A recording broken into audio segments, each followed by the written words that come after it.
Hello and welcome to another Chelsea chat. I didn't do this vlog on Saturday after the Chelsea Man United game because, I'll be honest with you, I couldn't find the words. I couldn't find the words about the Sanchez sending off. I couldn't find the words about João Pedro not getting a penalty. I couldn't find the words about some of the refereeing decisions, full stop. I couldn't find the words for Maresca substitutions. Do you know, when I do these, I'm like that with Maresca. He'll do something brilliant one week, and the next week, you just can't fathom it, can you? And I don't like being a hypocrite, and I don't like fluctuating so much on the subject, but that's what the bloke does to me, so that's the truth, you know.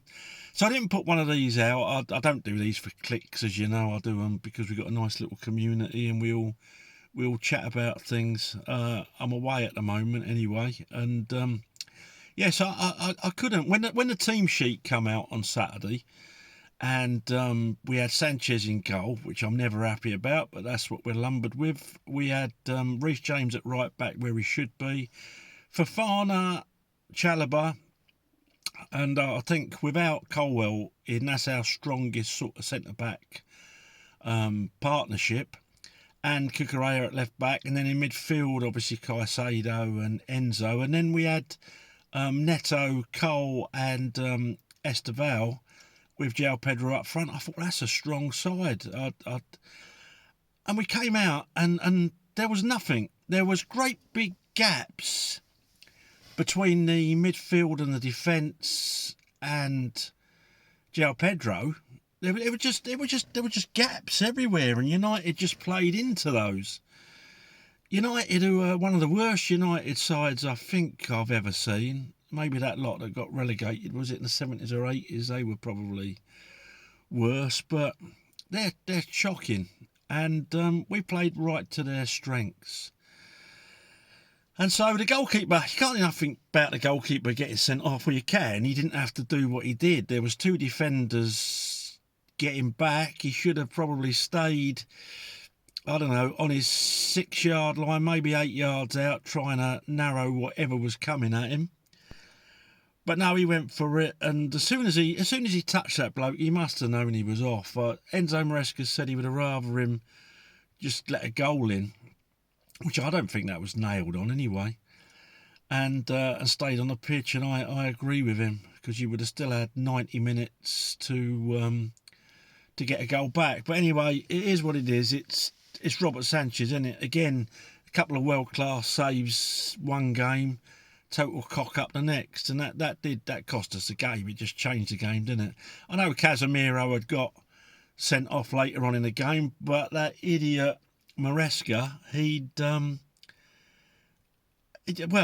he took Esteval off, I thought, well, I can see that, and but when he took Neto off, Neto is the guy who has got most of the pace in our side. Neto's the guy who when you're down to 10 men, you need an out. And I would say the best out would be the fastest, most skillful forward you've got.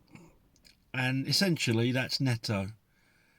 And when he took him off and brought a defender on, and then we lost Cole, I'll be honest, it was one of the few occasions where I thought, I'm just going to turn this off, because I couldn't see any way back in. Now, as it was, we had a goal disallowed, didn't we? We had a goal by Chalobah, and we could have nicked something. We had more possession. I couldn't believe that stat. But Maresca, what were you doing? And in his press conference, he said, I felt that we needed 5 defenders because they attack with 5. So you're going to play defence versus attack like you do in training, but for 85 minutes. And for all United's faults, they have got some decent players, particularly as individuals that can do you some damage. And then didn't think to bring Garnacho on. Garnacho would have had something to prove. Got a little bit of pace, not like Neto. I I just don't get it. I've heard his explanation, and I think it's rubbish. And I'll say this week, I'll say he's not up to it, and next week he'll give us a tactical masterclass, and I'll be applauding him. So I'm going to stay quiet for the moment. I think he had a really bad day at the office. That team didn't look fired up when they come out. They looked like, oh, it's raining, I can't really be bothered. A bit like I used to on some Sunday mornings after I'd had 10 pints of Guinness the night before, and it was peeing down with rain and windy up at Pages Park in Leighton Buzzard. When I was in me mid to late 30s, and still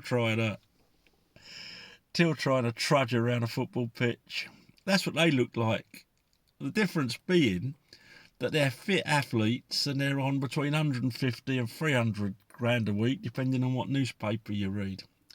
Anyway, that's enough for me. I'm just going to score them. Sanchez gets a 1.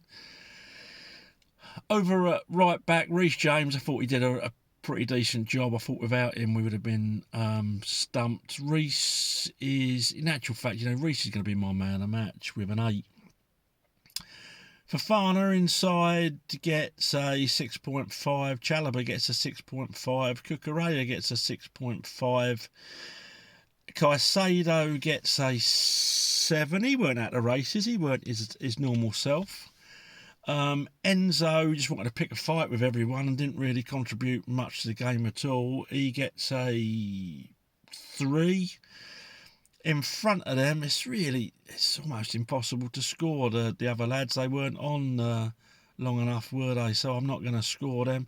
And up front, no, I'll tell you what, João Pedro just edges my man of match. He gets an 8, the same as Reece James, but I'm giving it to him. Do you know why? Because that boy didn't stop trying. I've got to take my hat off to him. He must have thought, what on earth have I come to? So there we go. I'm not going to score the substitutions, even though they played longer than some of the geezers that were in the first team. We were a mess. After that sending off. We weren't at the races before the sending off. Afterwards, we were a mess. In the second half, a little bit more application, but just a bad day at the office all round. Okay, let me know your thoughts. That's why I do these, and speak to you at the weekend. Up to Chelsea.